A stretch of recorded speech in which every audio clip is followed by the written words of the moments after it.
All right, what up, y'all? Happy New Year.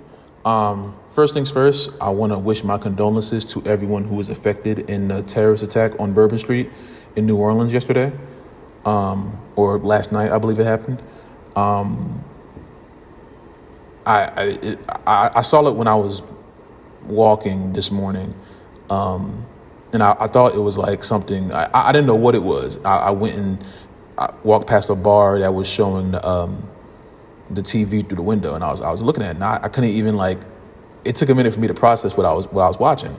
Then I went on my phone, looked it up, and unfortunately, it's being labeled as a terrorist attack by someone, and I saw it pretty much is due to what was the information given to me through different news stations. But I'm not going to talk too much about that because that's a very, it's a disgusting thing that happened, and I wish that we didn't start off 2025 like this. But I would like to wish my condolences to everyone who was affected. And yeah, I just very, very tragic, very unfortunate situation that happened. Now today, I had a different video planned. I wanted to speak about Raheem Morris. I wanted to do a reaction video, more specifically to his press conference that he dropped about 11 hours ago, pretty much guaranteeing a win against the Panthers. And I hate when this happens because I feel like the head coaches should know this more than anyone. Every time we play a divisional rival, I don't care if we go in there undefeated and they haven't won a game. I don't care if we're 8-0 and they're 0-8. Every time it's a divisional game, it's a tough game because we're playing for actual seeding to win our division. You win a division, you have the best chance to get in the playoffs. You know what I'm saying? The Buccaneers could win the division by beating the Saints on Sunday. You feel me? Raheem Morris, I couldn't even get through the press conference. I wanted to do a full reaction video to this press conference. I couldn't even get through it. I got through 6 minutes and 34 seconds. I can't watch anymore. He is on levels of Dan Quinn and Arthur Smith from right now. I can't listen to him speak anymore. It's just infuriating. He doesn't say much. He talks extremely fast when people ask him a question, and it's just he goes in this roundabout ass do-si-do level of answering questions, and it's just, I don't know how they're listening to him on the sideline, in the locker room. I don't know how he's coaching this team to the point where I can't even understand him in a press conference. You feel me? I want him going. And I've made 3 videos about this so far, I think. I want him going. I don't believe in him anymore. I don't know how the team believes him anymore. I don't know how he still has the locker room. Because I feel like he's lost the fan base.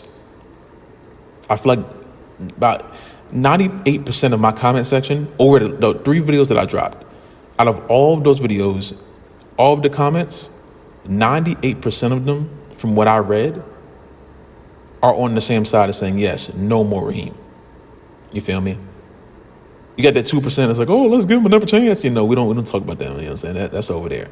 Not going to argue with Falcons fans in big 2025. Can't do it. You know what I'm saying?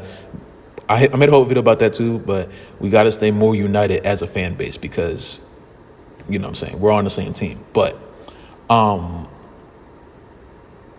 there's a big chance that we walk into next season with Raheem Morris. I feel like the only way we win it is if we get blown out by Carolina. And I ain't going to lie. I want us to get blown out by Carolina. I want Carolina to beat us 50-0. That's what I want. I think that's the only thing that's going to get us out of the Raheem Morris era. If we beat the Panthers, Arthur Blank's going to be like, oh, everything's fine. You know what I'm saying? And I don't know if there's anyone above Arthur Blank, but Arthur Blank may have to take a lot more of the blame. And a lot of y'all were saying that too. And I always forget about him. I always look at head coach. I don't even think about like the people above him. I guess like our GM too. I think Arthur Blank is the president. I don't know. All of the roles in the Falcons, everyone just seems like they do nothing. So I don't know anyone's role. Everyone is just there. You know what I'm saying? Everyone is just there, acting like they're doing something, but it seems like they're not. You feel me? It seems like no one has full control of this franchise. No one knows what to do to advance the franchise. We've been in the same monotonous circle for years. Arthur Blank, it seems like now he may be the common denominator, surprisingly enough. But it's just, I don't believe in this team anymore. And I think we need a team to go in there and just punch us in the mouth. Last game of the year, we missed playoffs because I don't think the Saints are going to beat the Buccaneers at all. But and I don't think the Saints are going to play. They may even rest their starters. I don't think they care. They may go in there and just throw the game because they definitely don't want us to get in, especially if they're out. They're not going to let us get in. You know what I'm saying? I do think we can beat the Panthers, but I want the Panthers to beat us.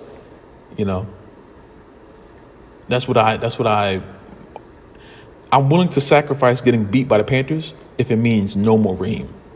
That's what I'm looking at just as me. You feel me?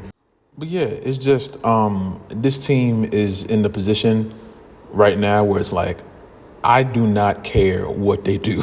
You feel me? And I wish I wasn't there because I remember the last time I was there is like the day before Dan Quinn got fired, or maybe the day of. I remember that day I made a video screaming about to fire Dan Quinn, and then like 20 minutes later they fired him, and I was like, oh, thank someone's listening to me. You know what I'm saying?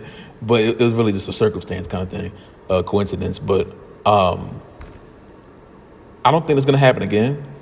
I do think it's gonna take a lot for the Falcons to let Raheem go, even though I don't think it should. I don't know who else is on the free agent list for coaches. Let me coach. You know what I'm saying? Please, anybody. I know like 10 Falcons video makers that could probably coach this team better than any coach that they're probably looking at on their piece of paper. I know they're all better than Raheem. You feel me? It ain't hard to be a better coach than Raheem Morris. I'm pretty sure if I pick 10 people from my comment section, if you're watching this video right now, I guarantee you that y'all would know to use your timeouts. I guarantee you that y'all would know how to use your timeouts to make sure that we give our team the best chance to win. And the fact that Raheem Morris couldn't do that, you know what I'm saying? But I don't know how else we can make our voices heard as fans if they care about listening to the fans, because it's been a very long time since I believed that the Falcons cared about that, I just want this fan base to realize that the position that we're at now, we've been in this position on multiple occasions, and not even the fan base. 'Cause I'm sure the fan base knows. I want the front office to know the turmoil that they've been putting the fan base through for all these years. I think they know, but I don't know if they know. They really know. You feel me? Because if they do know and they still don't care, that's a problem. If they know what we have been going through as fans for all these years and they still aren't making the drastic changes, because think about this: if I had all the power in the Falcons front office, I'm clearing house 3 years ago. If I'm being honest with you, clearing house. We're starting from the bottom. If we have to go rebuild, I'm doing a rebuild. Right now, if someone gave me the keys right now and said to fix the Falcons, head coach, GM, president, everyone's gone. The only people that really stay are our players. Because we do, on paper and on the field, have a very good team. But as far as play calling, all our offensive coordinators, all those QB coach, all that people, firing everyone. And we're starting from the bottom and moving our way up. Because that's the only way we're going to fix this problem. We still have too many hints of the old Falcons. And I thought we cut all that out with getting rid of Dan Quinn and Matt Ryan retiring and Julio leaving and all of this stuff. And the thing is, Matt Ryan and Julio weren't to blame for that loss. But the only thing I could think of is getting rid of the people who still had the stench of the loss. You know what I'm saying? Again, I'm not blaming Matt and Julio for that loss because they were doing everything in their damn ability. But then, offensive coordinator. And the thing is, I went back and watched the Super Bowl. I went back and watched it. And I think it was 28-10 or something. I think the Patriots already scored their first touchdown on the way to the comeback.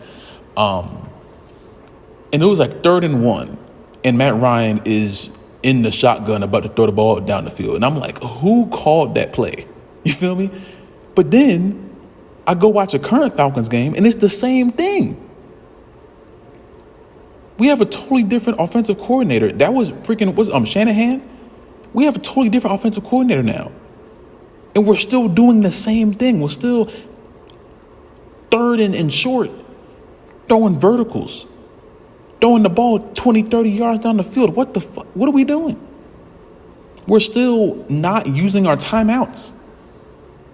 And some of y'all may be mad that I keep harping on that. I will never let that go. Because that is one of the most asinine coaching moves I've ever seen in my life. I would be harping on it if I saw another team do it. But it makes me mad that my team did it, especially in the time that we did it when we really had to win. Game time decision. Michael Penix is playing his heart out, and you decide to just destroy the game because you don't know how to do your job. Get him off the team. I don't want him to go to another team. No other team should have to deal with the stench of Raheem Morris. I don't want him to go to college. I don't want him to go to a high school team. I don't want him to coach a little league team. I don't want him to coach a team on Madden. I want him to stop coaching. Do something else. Be a commentator. Maybe you're good at that. No, he's not. He was just talking fast the entire game. Let me hear what he's saying. I don't know what Raheem Morris could possibly do. Maybe go back to what he was doing before. I think he was some kind of coordinator or some kind of QB or wide receiver coach. I don't know what he was beforehand. But I don't really care. Go back to doing that because this head coaching thing is not for you, buddy. It's not for you, buddy. But anyway, man, at this point, I'm just making these videos to help y'all. If y'all are still going through this anger and this confusion of what happened in our last game, I'm doing it also as a form of therapy for myself because the Falcons aren't going to listen to me. You know what I'm saying? And thankfully, I have an audience on this channel that is like reasonable people that understand what this team's problems are and understand that we are not in a different fight as Falcons fans. We're all in the same fight. All of us want to win the Super Bowl. No matter what we disagree on, all that shit, if the Falcons 1 year in any of our lifetimes win the championship, we're all going to celebrate, you know? It's funny because I told myself that if the Falcons ended up going to the playoffs, I would go to Atlanta to go to one game because I've never been before. That ain't going to happen, you know what I'm saying? Wait up for 2026. I don't know. You know what I'm saying? But it's just like, I don't know. I want this team to be good so bad, but there's so many things that are standing in their way. And I can't fix it. You know what I'm saying? There's nothing I can do to help them. All I can do is just sit here and watch, unfortunately. And that's like the most infuriating thing, that I have to just sit here and you guys have to sit here and just watch, and we're powerless. All we have is our voices. So I ask all of you, use your voice. That's it. Don't use any form of violence or nasty rhetoric like that. Use your voice. The way I use my voice, I yell, I scream, I let out my emotions. You know what I'm saying? That's the way I do it. You may have a different way of going about it. Do it your way. But allow other Falcons fans to hear your voice.